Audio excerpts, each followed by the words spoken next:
for those that don't know, explain Title IX for those that might be a little uncertain of what it is. So Title IX was it's very broad, but it's part of the Education Amendments of 1972. It builds on the Civil Rights Act to prohibit sex-based discrimination in any school or any other education program that receives funding from the federal government. Basically, that's very wide-ranging in what it covers. But theoretically, with Title IX, what that meant is that for something like sports, and it was meant for more like high schools, but it went to colleges too. If you have however many scholarships you give for men's sports, you have to give out for women's sports. And by the way, for the record, for those who don't know, quick history lesson, Tennessee was a very early embracer of Title IX. They fully embraced it. That's why the women's basketball program became what it was under Pat Summitt, was because Tennessee saw an opportunity to really embrace it in the 70s and thought it could be a really good driver for their athletics program as a whole. They were right. That was a very ahead of the curve move by them. And that's why Tennessee was a dominant women's basketball program for so long. I mean, no, not taking anything away from Pat Summitt. She was an amazing coach, but she couldn't have done what she did if she was at another school. She got a lot of help being at Tennessee, embracing Title IX the way it did. And so it has been very effective when applied right. It's also deeply flawed because this is a law that was passed in 1972, and no one has bothered to update it with the times. Okay, since Title IX was passed, you've had multiple Supreme Court cases involving the NCAA, from autonomy of TV rights for football games in the 80s to conference title games being allowed to, all the way up to obviously most notably NIL and antitrust laws that have been happening over the past 5 years with lawsuits. All of this throws Title IX into all of this was going to throw Title IX into chaos, because player payment, it was going to ask, how does that jive with Title IX? Now, just recently, the Department of Education has said that the new compromise in the most recent settlement with the NCAA, where power conferences, schools are agreeing to pay about $21 million directly to athletes via NIL deals, that violates Title IX if they don't disperse that money evenly across men's and women's sports. Okay, so here's what has to happen. We've got to have some sort of salary cap. And I can tell you for a fact that the Lady Vols were incredibly miffed that the money wasn't coming in like it was for the guys. It was a real issue. They were angry about it. And I'm not even talking about this year under Kim Caldwell. But I think actually this helps Tennessee, who has a brand. So if they have to throw more money at the women's basketball program, then they're more successful, then you get more exposure in the women's NCAA tournament. So I actually think this could be a good thing for Tennessee. Is it a good thing for other schools that haven't taken pride in the women's game? Probably not. It may raise those programs up, but we know that doesn't happen overnight. I think this is good for Tennessee, or fine for Tennessee. I don't like anybody telling me how to spend my money, to be real honest with you. I don't like paying taxes. Who does? But I think this could actually be a positive for the Vols. Here's my issue. This is an abusive ruling. This is abusive Title IX. By the way, they're also now going to start looking at how, and later down in this article, I'm looking at it on ESPN right now. The memo is not clear on guidance on how payments from booster collectives closely associated with schools are impacted by Title IX.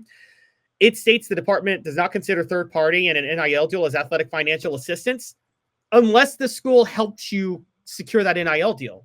So, Dave, this is crazy because, if a school's helping an athlete, a football player, secure a big NIL deal, they're in violation of Title IX if they don't go help a women's basketball player or a softball player secure the same type of NIL deal. That's impossible. There's no way they can do that. Here's where this goes way too far. I think you and I both agree. The concept of Title IX, let's provide scholarships equally across sports, is great for schools. It's great for athletes, right? That's okay, isn't it? Actually making a profit, that's taking it way too far. And I'm going to bring up something, because this is to protect what they may see as one vulnerable group.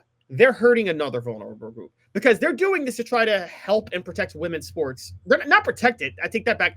To make sure women's sports benefit equally, because they want to stand for women's rights. Well, guess what? In the process of doing this, Dave, let's be honest on this real quick. The non-revenue generating sports, the percentage of players from privileged backgrounds in those sports is much higher than in the revenue generating sports. Is that fair to say? Yes. Think about what they're doing here with this ruling. They're literally saying football players and basketball players who come from underprivileged backgrounds have to have money taken from them to be given to people who play water polo who come from probably really privileged backgrounds. It's actually a redistribution of wealth from the lower class and poor to the wealthy, because guess what? It's usually rich kids who are playing water polo or lacrosse or whatever sport you want to name. And the NCAA is stepping in, not the NCAA, excuse me, the Department of Education is saying a kid from, I don't know, a kid on Tennessee from inner city Atlanta or inner city Memphis that like this is his ticket out to like help his family. They're going to take money he could earn from NIL and give it to a softball player who comes from a family making millions. That's what they're doing with this. Let's do this. We like to get Will West from the Sports Animal, his thoughts on such things, and we're having him on to discuss other things, but he's here, and I want to go ahead and bring him on.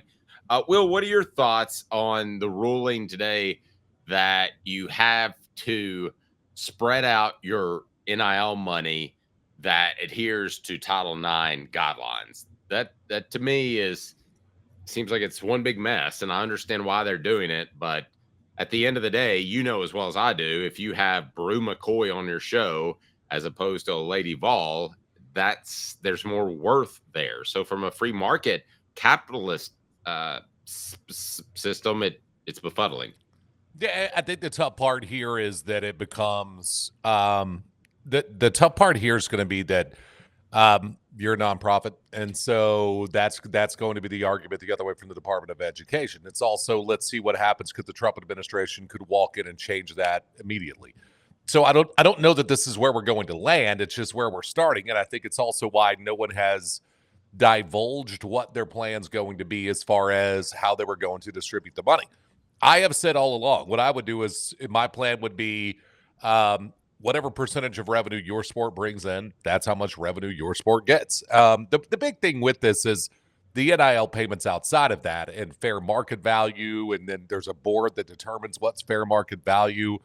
What you're doing, I mean, it violates U.S. labor law, so we're not going to land with any of this where it is right now. So we're just all wasting our time about this.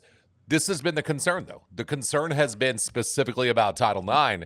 I think the thought was that they were going to have to face lawsuits first. The belief from people I have spoken to in the higher education community and the college athletics community is they thought they would win those lawsuits, but you're looking at multiple lawsuits over a number of years, because I believe the number is $60,000 is what everybody's going to get. Quinn Ewers just got offered $8 million to transfer for 1 year. Like, you're not going to, Nico's not going to play on $60,000. That's not going to happen. And this is what they're trying to do with the House settlement is, well, this is the money that you get. We're capping it. You can't make any money outside of what NIL was necessarily meant for. The toothpaste isn't going back into the tube. So I don't know where this is going to land with the Department of Education, because a new administration takes over on Monday. So let's see where they go. So I'm not really going to be up in arms about this. I see both sides of it. I would look at it and say, whatever percentage of revenue your sport brings in, that's how much revenue you get. And what that means is you're going to suck at baseball. So that's what that means. And I would be okay with that. I would look at baseball went back to not being as good in SEC schools, or it just was more equal across SEC schools and Big 12 schools, ACC schools, at Big 10. I'd be fine with that, because baseball doesn't bring in revenue pretty much anywhere. So these are all the things that they have been trying to unwind for a while. It's why I believe nobody fired their coaches during this last cycle, is they didn't know how this money allocation situation was going to play out. And they didn't want to have to also be paying $25-30 million in buyouts on top of it. Look, we all know where it's going to land, right? Because we have every other sports league in America that shows us where it's going to land. It's going to land that football breaks off into its own thing and becomes a business. They get the players become employees. They get 45% of revenue, which is going to blow everything up. Because if you look, there was one thing we did on our show last week. Lane Kiffin, because it was right after he was complaining about how much money players were making. Lane Kiffin makes 11% of Ole Miss's total football revenue. Mike Tomlin makes 0.016% of the Pittsburgh Steelers revenue. So it's that you have a broken system already, and now you're having to pay players on top of it. And now you're going to have to split this up with Title IX as well, as they're calling it an education-related expense. I don't know how well that's going to stand up in court, but look at both ways, right? If you don't pay female athletes, they're going to sue you saying, this is a nonprofit. You have to spread this out equally. You're going to get sued there. If you're a big-time college football player, you're Arch Manning, and someone says, hey, Arch, we have to split all the money equally to everyone else. This is how much revenue you're bringing in. Instead of $3 million a year, you're getting $60,000 a year. You're going to get sued by Arch Manning saying, wait a minute, that's restraint of trade, right? So you can't cap how much money I make. I'm not an employee of yours. So either way, you're getting sued.